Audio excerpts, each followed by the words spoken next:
Sugar. Bi anaia Jose eta Felix mendian zebiltzan paseotxo bat ematen. Halako batean sugandila bat ikusi zuten. Anaia gazteenak Felixek harri bat hartu eta sugandilari botazioan hiltzeko gogoz. Baina ez zuen hil. Buztan zati bat kentza besterik ez zuen lortu. Baina zergatik zaren zakarra, haserre galdetu zion anaia zaharrena gazteenari.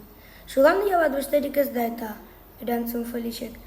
Baina amalurren alabak da, ez dugu ezer txarrik egin eta errespetatu behar dugu.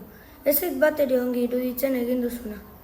Eguna joan, egunak etorri, Jose egurbila atera zen eta gure zahar basamotz bat ikusi zudan.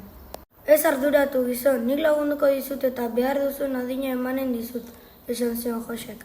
Agureak eskerturik urrezko txanpon mordu bat eman zizkion ordainetan.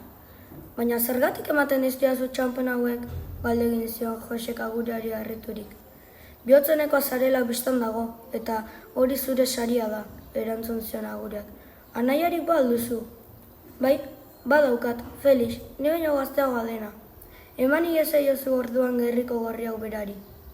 Josek harriturik bere bideari jarritu zion, eta etxera iritsi zenean Felixi pasatutakoa kontatu zion. Gero gerriko gorria eman zion, agureak esan bezala.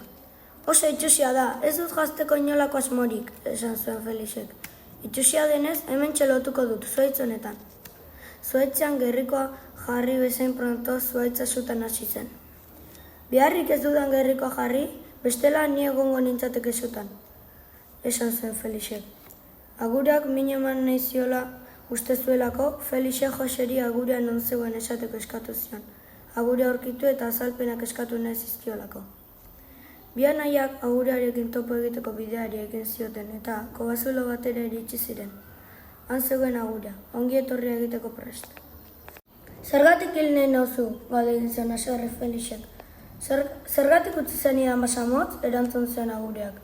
Felix eta Josek harriturik elkarri begiratu zioten. Orduan agureak bere benetako irudia hartu zuen eta erdi gizaki erdi suge bihurtu zen. Ni sugar naiz, esan zien. Suzko egitai itxurarekin zerua zeharkatzen dut eta zelaiak berriz sugandila itxurarekin. Horrela gizakien gana hurbiltzea lortzen dut eta hobeki ezagutzeko aukera izaten dut. Urtziren laguna naiz eta nire presentzia lurrean ekaitzak sortzeko probesten ditu. Lurrazpiko eskualdeetan bizi naiz eta abenturak izateko hurbiltzen naiz lurrazalera. Ongi, baina zergatik hil nahi nauzu, galdetu zuen anaia gaztenak berriz. Gurasoekiko obedientzia falta duten umeak zigortzen ditualako. Nola? Ni nire gurasoekin ongi portatzen naiz, eta esaten didaten guztiari kaso egiten diot.